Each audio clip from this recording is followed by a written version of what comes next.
Right, so in today's video I'm going to be explaining how you can get a perfect lawn.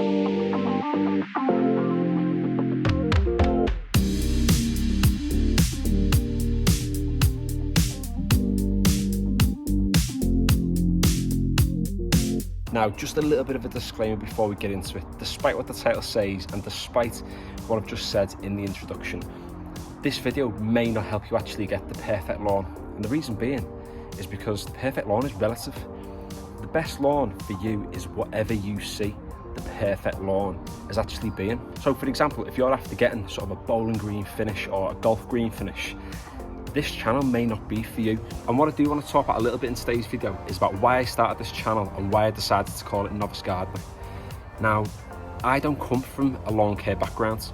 The day job that I have has nothing to do with gardening whatsoever.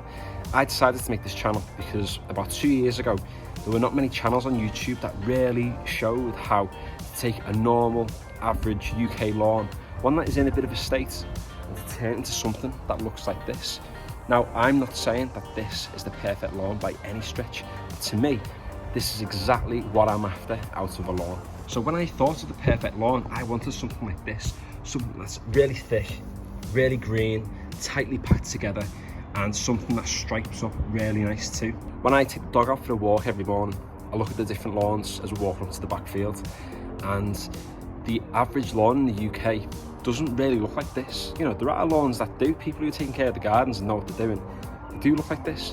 Whereas most lawns are yellow, they look really thin, they're not very tightly packed together, they're not that green, and they're full of weeds, and people just don't really know the basics of how to actually take a lawn from looking like what I'm showing on screen now to a lawn that looks like this. And it's pretty simple, the steps are not too difficult. So the first thing you need to be doing is scarifying your lawn. If your lawn's about 2-3 years old, then it's definitely going to be in need of a scarifying.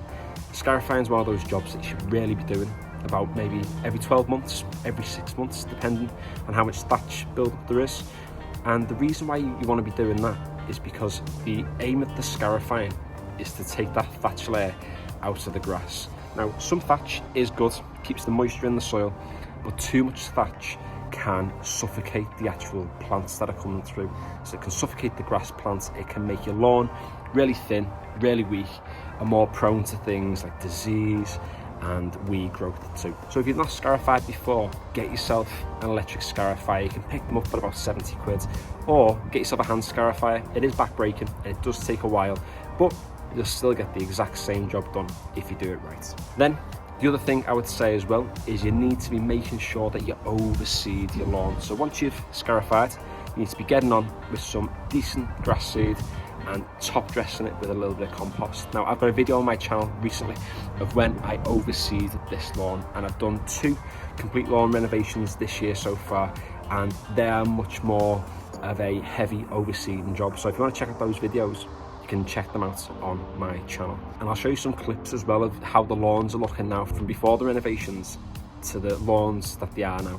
They're still not perfect, they're not there completely, but you know, give it another 2, 3, 4 weeks, those lawns are going to be looking just as good as the lawn I'm sat in front of now. The next thing you really want to be thinking about too is actually getting on your lawn with fertilizer and having a bit of a rigid plan as to when you're going to be putting fertilizer down. Now, my aim is to get fertilizer on the lawn every 6 weeks. Some people may argue that that's too often and you shouldn't be doing it that much.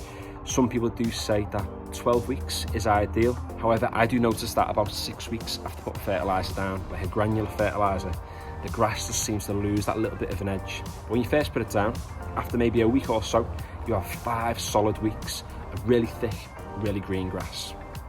Now, ideally, you want to be putting that down when rainfall's due, but I put it on this grass last weekend when we had hardly any rain, and I've just been watering it in every few days, 10-15 minutes with the sprinkler, watering it in, and you can see the grass is greened up really, really well. Something else you need to be doing is getting on with some liquids. And when I first started putting liquids onto my lawn, I didn't have a clue which things to put down, but what I've learned is the most important thing is liquid seaweed.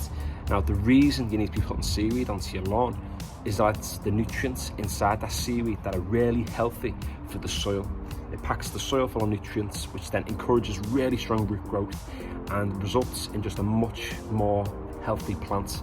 So so your grass is able to thrive better in a healthy environment. If you do not take care of the soil, you're going to be really doing a disservice to your grass that you've got in your garden. Finally, the thing I think is the most important is cutting your lawn on a regular basis. Now, there are some channels who do say cut it every week, cut it every 2 weeks, depending on what time of year it is. But I would disagree with that slightly. I would say you only need to cut your lawn when it needs to be cut. Now, some people who are new to lawn care might say, well, I don't know when it does need a cut. Well, if you're going on with your lawnmower and cutting most of the grass blade off, you're stressing it out, and that's not going to encourage good growth for the actual plants that you've got growing. What you need to be doing is just taking the tips off the grass. Now, there's that well-known phrase of only take about 1/3 of your grass blade off. Now, the reason people say take 1/3 is so that you're left with 2/3, which is most of the grass blade, because that's where a lot of the energy that the grass plant needs to survive actually is. If you take off more than 1/3, you're going to put your grass under too much stress, and then you end up with yellowing, disease, weeds. It's not very good.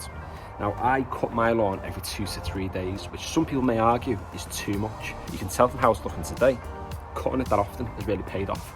Now, granted, this is about 10 square meters. It's a really small space. I have the lawn at the bottom, I have the lawn at the front, but altogether, relatively small lawns. If you've got a massive space, cutting it that often probably isn't feasible, but at least once a week, or even stretch it every 4 or 5 days if you can, it's going to make a massive difference to the aesthetic of your lawn. Now, over the next few weeks, I'm going to be posting loads of videos about how you can transform your lawn, the types of products you need to be putting down, the types of lawn mowers that you need to be looking at buying if you're really serious about getting into regular homeowner lawn care.